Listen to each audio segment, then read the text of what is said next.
e quanto mais você estuda, parece que você não sabe de nada, e quanto mais a gente estuda, parece que menos a gente sabe. É o paradoxo, né? Quanto mais a gente estuda, mais a gente percebe que a gente não sabe de nada, né? Quão pequeno É impressionante isso daí. É. Inclusive, esse dia eu estava conversando com um pastor aqui, dizendo para ele, né?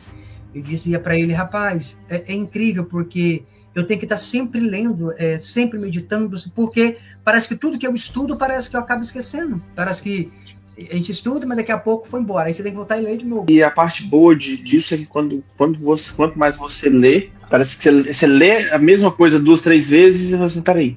Mas daquelas 2, 3 vezes eu li, isso não estava aqui.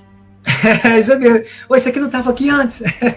A palavra é viva, né? Toda vez que você lê, ela vai ter um dia vai ter algo novo de Deus ali para você. Sim, a gente vai ganhando luz, né? Vai ganhando luz no texto. Eu sempre digo que a revelação bíblica ela é progressiva. Então, hoje eu tenho um nível de luz, aí amanhã eu ganho outro nível de luz. Então, cada vez que o tempo vai passando, a gente vai meditando, vai lendo, a gente vai ganhando nova luz na escritura, né? E isso é interessante, né? Isso é interessante. Igual essa semana eu estava dando, que eu dou curso de teologia online, né? Uhum, e legal. Aí eu tô formando agora a turma agora no final do ano, a gente encerra essa turma. E eu tinha aberto uma turma na pandemia, aí depois nunca mais abri, fiquei 5 anos sem abrir a turma, aí abri ano passado, a gente tá encerrando agora. E aí eu tava falando agora esses dias no módulo, estudando sobre a criação e a natureza do homem, e eu tava falando algo, né, porque tipo assim, a gente passa a vida inteira falando sobre a natureza pecaminosa do homem, né? Uhum. A natureza pecaminosa. E eu estava dizendo para os irmãos o seguinte, quando a gente fala sobre a questão de natureza pecaminosa, a gente incorre em um risco muito grande. Por quê? Porque quando se fala de natureza, estamos falando de essência, de constituição, é constitutivo, é ontológico. E a ontologia do homem não é pecaminosa. A essência do homem não é pecaminosa.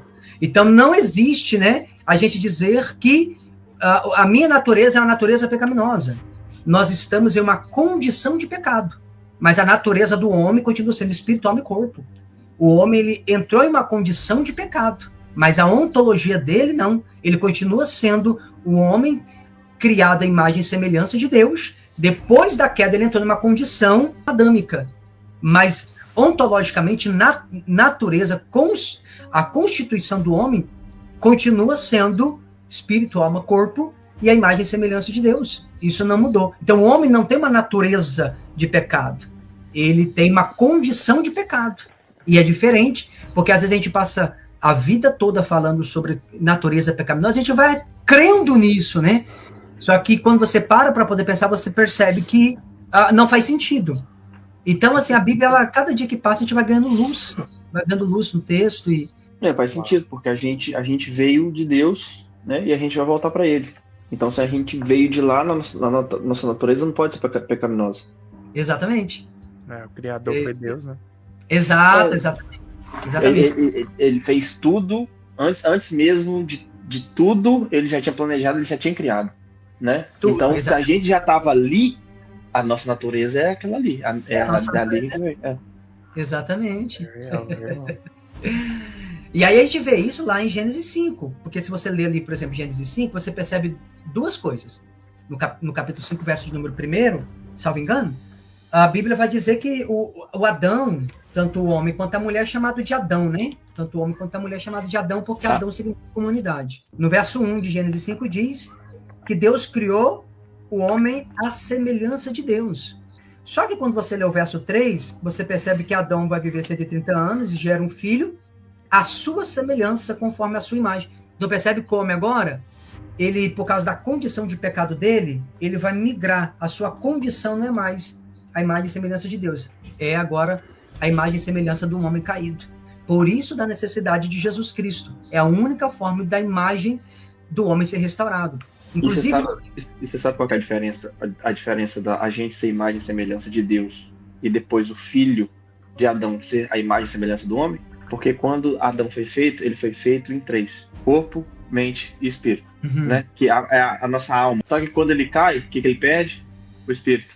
Uhum. Então ele deixa de ser a imagem e semelhança de Deus, que Deus é Deus Pai, Deus Filho, que é corpo, e Deus Espírito Santo. Então, quando ele cai, a gente perde o espírito. É desconectado, né? É desconectado. Então, só depois, lá em Cristo, que o segundo Adão reconecta a gente. Ele é o caminho, a verdade e a vida. Então, tipo assim, é por onde você vai passar, ele que vai te guiar por onde ele vai passar, e o resultado de você confiar e caminhar nesse caminho é a vida eterna. Glória a Jesus. Amém. Glória a Deus.